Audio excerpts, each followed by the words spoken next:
The award-winning series titled And Then is a kaleidoscope of contemporary dance filled with musical interpretations that gives a unique theatre experience to audiences. And joining me is Jackï Job, contemporary dancer and the pioneer of Butoh in Africa, internationally acclaimed, award-winning, all these decorations that she has. Jackï, thanks so much for joining us. Really a pleasure and a privilege to speak to you. Just give us a sense, your work, what drew you to dance and contemporary dance in particular? What drew me to contemporary dance? Wow, that's a big question. I guess contemporary dance gave me the possibility to speak about my feelings, speak about things that I've been. Speak about the world from my own perspective, and particularly, so I've been doing contemporary dance as a solo performer since 1994, and particularly, the form of Butoh, which is a Japanese contemporary dance form, has kind of made me braver, I guess, to speak about the things that bother me, and what has always been important for me, and contemporary dance, I think, makes this available to one, is the sense of not wanting to be put into a box, that anything is possible, that I can be anything and anyhow I want to be through the discipline of dance. I guess that, in a nutshell, is what drew me to contemporary dance. And we'll talk about your many acclaims and awards as well. But looking at your career, it's almost as old as the democracy that we're celebrating, of having a free and fair, well, one could argue, country. But let's look at how contemporary dance has changed, or even your messaging throughout your career. It's so interesting that you mentioned that it's as old as the democracy. So my very first performance I did in 1990, first solo performance, I did in 1994 and 1993, 1994. And I also, also when I had the opportunity to leave South Africa and live in London for a year. And I had to think about, how do I represent myself?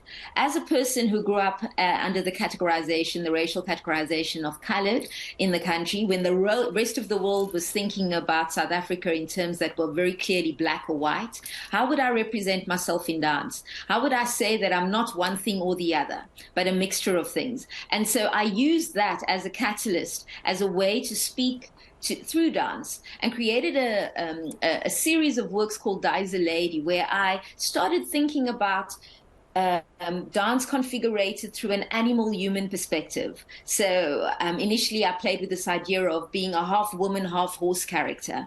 And that has grown into various different iterations over the years, where I've played with this animal-human sense of the body. The latest work that I'm doing, and then, is where inspired by the praying mantis, this insect that shakes constantly, that's uncertain, that is, doubtful, that has to wait. And I think that all of those kinds of terms are very, very important in our new dispensation. We have to wait in order to transform. We need to go through things that are difficult and different in order to transform. And so I feel that I'm putting my body in research through my work, through the way that I choreograph, through the way that I craft my choreographies, in order to understand how is it that we should be, and what is it that we are becoming in this new and, like you say, sometimes fair South Africa. Yeah, and it's amazing how you can do all of that without necessarily using words, no dialogue or monologues. It's essentially just an expression of your feelings, using your body, as you're saying, which I'm sure can take quite a lot from you, because you have to be in the moment and engage the audience in expressing what it is that you are portraying to them. How's the reaction or response been to And Then? And then we've been doing, so Jose Diaz is the pianist, and myself, we've been performing And Then since 2018. And each year it's a different iteration. So the idea is always to work with, it's inspired by the praying mantis, the language of the praying mantis, working with ideas of uncertainty and doubt as a place of power, working with the unknown as a place of power. And and then is written dot dot and then dot dot dot, and that ellipsis is giving us the idea that it's an ongoing story. So each year we've done a different feeling. It's been in a different environment, a different atmosphere. And the one thing that has been consistent with the audiences is that they are completely touched viscerally, that it's not about making sense of things logically. So I feel that the audience themselves move into an unknown space that's very emotional. There's often lots of tears, and people are kind of pulled into a meditative state. We create a vibration on stage that just is completely compelling and sucks people in. The performance is 80 minutes, so and long, as if people are being drawn through one long line that takes them through many different places and spaces in time, and also back. Really, I think this is what's really wonderful about this performance. We always find that people reflect on themselves. It's never about, oh, you danced so nicely and you played so nicely. It's not only that. They seem to see how they themselves are implicated in this constant change, and implicated in this need for understanding that our sense of imbalance is a place of power, and that we need. Sorry, Jackï. So I was just going to say, this is obviously purposeful artistic expression. It's not escapism necessarily. It's where we go and you confront not only our own issues, but as a community and maybe as a society as well. Absolutely. Thank you for saying that. Yes, I do not believe that dance is something that I go into the dance studio and I forget. I believe that we can transform our perceptions of things through the body, through dance. So I bring whatever I'm carrying on my back into the studio, and I work with that, and I work alongside that. And when I go back out of the studio into the world, I see things differently. And that sense of perception, that perspective that we can have in order to transform is vital and integral to the work. And how then do we apply that mind shift or paradigm shift, especially as you say in terms of race classification? In South Africa, you would be colored, but in the rest of the world, you would be considered black. We're having those debates emerge now where some societies still feel disenfranchised, marginalized, etc. So in the play or in our expression of art, in influencing or changing perspectives, how do we do that?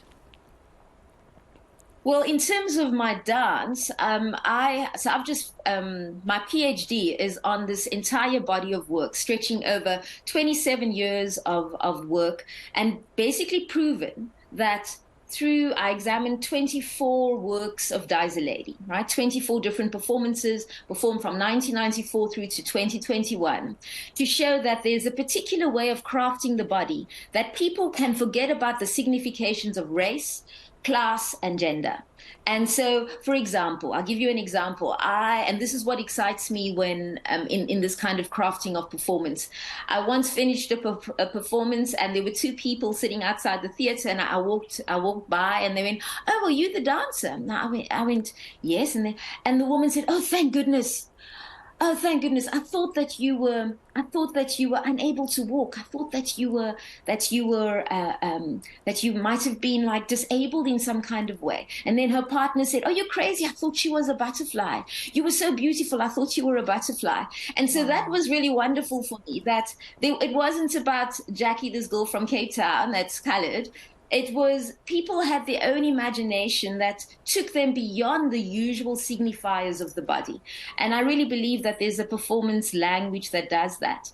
And especially with this work, and then Jose and I, we've very deliberately crafted a vibrational kind of atmosphere, so that there's this shake that happens. There's this vibration which blurs images, which kind of merges barriers that we have. And it merges the feelings that the audience is having, and it puts that in dialogue with the performance on stage. It also merges the soundscape with the dancescape that's happening. It merges the kind of stability of the piano into being another performer. And so it's all about this blurring of lines, which is what I'm really interested in. And I think that is what the arts can do in order to take us further beyond these fixed categorizations that we get stuck stuck in. And so that is what I'm really passionate about, and hence feel that this work is ongoing and continuing, so that we can become something more than just these small little spaces and boxes that we are squashed into, I think. Yeah, no, we're definitely feeling the positive vibrations, and also the need for a shake-up, as you were saying, so that we're not limited or confined in our own limited space. But thank you so much, Jackï. Really, really appreciate your time. We're speaking to Jackï Job. She's an acclaimed dancer, choreographer, talking about her latest stage production entitled And Then, performed in concert with classical piano virtuoso Jose Diaz. The production opens at the Cape or Artscape Arena Theatre on the 29th of November, and you can get your tickets. Tickets are available online.